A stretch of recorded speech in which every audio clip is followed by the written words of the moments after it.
அஸ்ஸலாமு அலைக்கும் வரஹ்மத்துல்லாஹி வபரகாத்துஹு. இந்த உலகம் எப்படி ஆரம்பிச்சது? முதல் மனிதர் யார்? அல்லாவின் தேர்ந்தெடுக்கப்பட்ட நபிமார்கள் யார்? நம்ம வாழ்க்கையை மாற்றக்கூடிய நபிமார்களின் உண்மையான வரலாறுகளை ஒரு அழகான சீரீஸாக நம்ம பார்த்து கொண்டிருக்கிறோம்.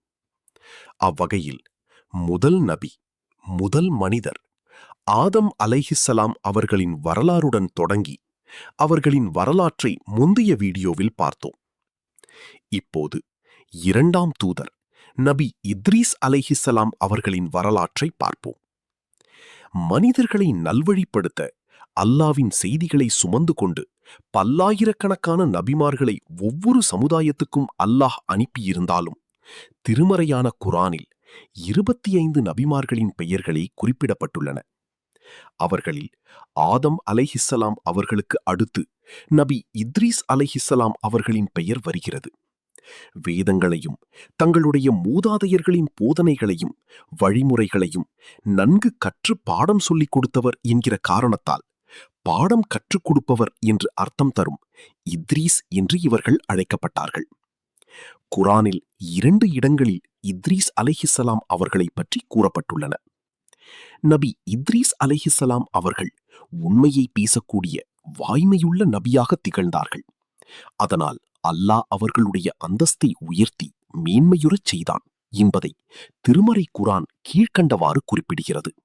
நபியே, இந்த குர்ஆன் வேதத்தில் இத்ரீஸை பற்றியும் நினைவு கூறுவீராக. நிச்சயமாக அவர் மிக்க உண்மையாளரான நபியாக இருந்தார். மேலும் நாம் அவரை ஓர் உயர்ந்த இடத்தில் அமர்த்தினோம். அடுத்து இரண்டாவதாக இத்ரீஸ் அலைஹிஸ்ஸலாம் அவர்களை பொறுமையாளராக திகழ்ந்தார்கள் என்பதையும் பின்வருமாறு கூறுகிறான். இன்னும் இஸ்மாயிலையும் இத்ரீஸையும் துல்கிஃப்லையும் நபியே நீர் நினைவு கூறுவீராக. அவர்கள் யாவரும் பொறுமையாளராக திகழ்ந்தவர்கள் என்று. இவற்றைத் தவிர நபி ஸல்லல்லாஹு அலைஹி வஸல்லம் அவர்களின் மிஹ்ராஜ் பயணம் பற்றி மாலிக் இப்னு சஹ்ஸா ரலியல்லாஹு அன்ஹு அறிவிக்கும் ஹதீஸில் இத்ரீஸ் அலைஹிஸ்ஸலாம் அவர்களை 4வது வானத்தில் பெருமானார் ஸல்லல்லாஹு அலைஹி வஸல்லம் அவர்களை சந்தித்ததாகவும் குறிப்பிடப்படுகிறது. இவைகளைத் தவிர நபி இத்ரீஸ் அலைஹிஸ்ஸலாம் அவர்களை பற்றி பல கட்டுக்கதைகள் உலவுகின்றன. நாம் அவற்றை ஒதுக்கிவிடலாம்.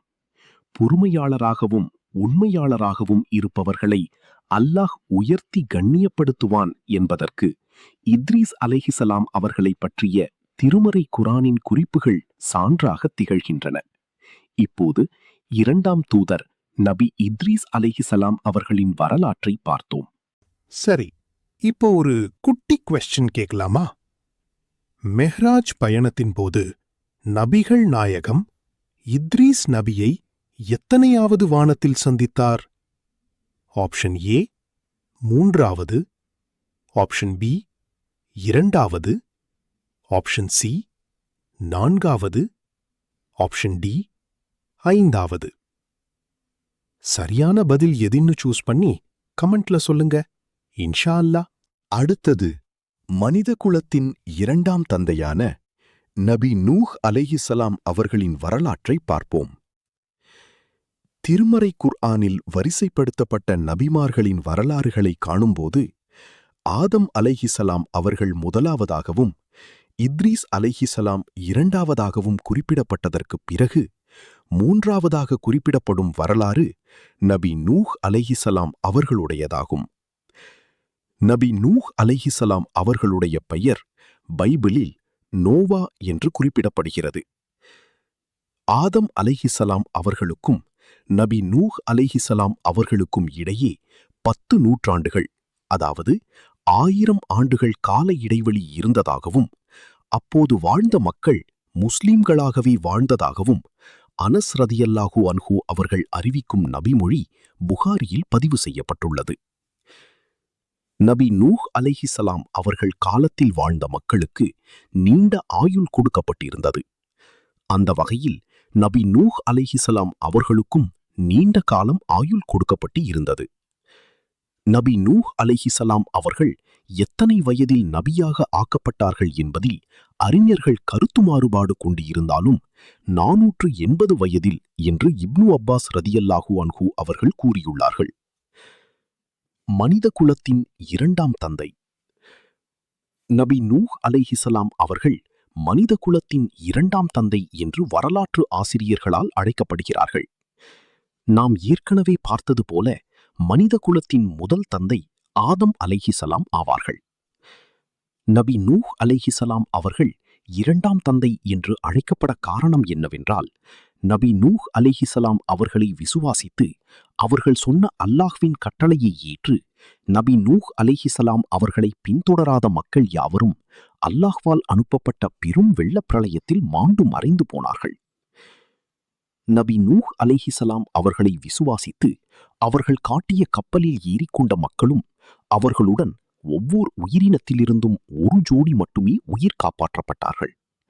அவ்வாறு அல்லாஹ்வின் அருளால் நபி நூஹ் அலைஹிசலாம் அவர்களால் காப்பாற்றப்பட்ட எஞ்சிய மக்கள் சமுதாயத்திலிருந்தும் ஒவ்வொரு உயிரினம் மட்டுமே மீண்டும் பல்கி பெருகியது. ஆகவேதான் நபி நூஹ் அலைஹிசலாம் அவர்கள் மனித குலத்தின் இரண்டாம் தந்தை என்று அழைக்கப்படுகிறார்கள். சிலை வணக்கத்தின் தொடக்கம். இன்று நாம் வாழும் இந்திய நாட்டில் பரவலாக கோயில்களிலும் தெருக்களிலும் சிலைகளை அலங்கரித்து கடவுள்களாக வணங்குவதை நாம் பார்க்கிறோம். இவ்வாறு சிலைகளை வணங்கும் பழக்கம் நூஹ் அலைஹிசலாம் அவர்கள் காலத்திலேயே தொடங்கிவிட்டதாக அறிகிறோம். அதாவது, உயிரோடு இருக்கும் காலங்களில் நல்லவர்களாக வாழ்ந்த மனிதர்களை சிலைகளாக வடித்து அவர்களை இறைவனுக்கு இணையாக வைத்து வணங்கும் வழக்கமே இந்த இணை வைப்பின் தொடக்கமாக இருந்தது.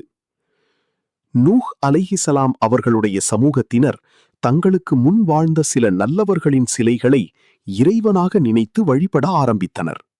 இந்த சிலைகளில் குறிப்பிடத்தக்க சில கவாவு, யக்வூஸ், யவ்வூக் ஆகியவை ஆகும். இந்த வகையிலான இணை வைப்பு நூஹ் அலைஹிசலாம் அவர்கள் நபியாக ஆக்கப்படுவதற்கு முன்பான கால இடைவெளியில் மக்களிடம் ஏற்பட்டுவிட்டது. ஓரிரை கொள்கை அவர்களது மனங்களில் இருந்து மறைந்து நினைத்ததையெல்லாம் தெய்வங்களாக்கி வணங்கி வந்தனர். இவ்வாறே உலகில் சிலைகளை வணங்கும் பழக்கம் தொடங்கியது. இப்படி மனிதர்கள் வழி தவறி போன நிலையிலும் அவர்களை ஷைத்தானின் பிடியிலிருந்து விடுவித்து அல்லாஹ் ஒருவனையே வணங்க வேண்டும் என்று எடுத்துரைக்கவே அல்லாஹ் நூஹ் அலைஹிசலாம் அவர்களை நபியாக அனுப்பினான். அல்லாஹுடைய கட்டளையை ஏற்று நூஹ் அலைஹிசலாம் அவர்கள் தன்னுடைய சமுதாய மக்களிடையே சிலை வணக்கங்களை விட்டு விலகும்படியும் ஒரே அல்லாஹ்தான், அவனை மட்டுமே வணங்க வேண்டும் என்றும் எடுத்துரைக்க தொடங்கினார்கள். இதை பற்றி குரானில் அத்தியாயம் 7 59 முதல் 64 வரை உள்ள வசனங்களிலும், அத்தியாயம் 23 23 முதல் 26 வரை உள்ள வசனங்களிலும் விரிவாக குறிப்பிடப்படுகிறது. அத்தியாயம் 7 மற்றும் 23 இப்போது பார்ப்போம். அத்தியாயம் 23. இன்னும் நிச்சயமாக நாம் நூஹை அவருடைய சமூகத்தாரிடத்தில் அனுப்பினோம். அப்போது அவர் தம் சமூகத்தாரிடம், என் சமூகத்தவர்களே, நீங்கள் அல்லாஹை வணங்குங்கள். அவனன்றி உங்களுக்கு வேறு நாயன் இல்லை. நீங்கள் அவனுக்கு அஞ்ச வேண்டாமா என்று கூறினார். ஆனால் அவருடைய சமூகத்தாரில் காஃபிர்களாயிருந்த தலைவர்கள், இவர் உங்களைப் போன்ற மனிதரே என்று வேறில்லை. இவர் உங்களை விட சிறப்பு பெற விரும்புகிறார். மேலும் அல்லாஹ் நாடியிருந்தால் அவன் மலக்குகளை தூதர்களாக அனுப்பியிருப்பான். முன்னிருந்த நம் மூதாதையரிடம் இத்தகைய விஷயத்தை நாம் கேள்விப்பட்டதே இல்லை என்று கூறினார்கள். இவர் ஒரு பைத்தியக்கார மனிதரே என்று வேறில்லை. எனவே இவருடன் நீங்கள் சிறிது காலம் பொறுத்திருந்து பாருங்கள் எனவும் கூறினர்.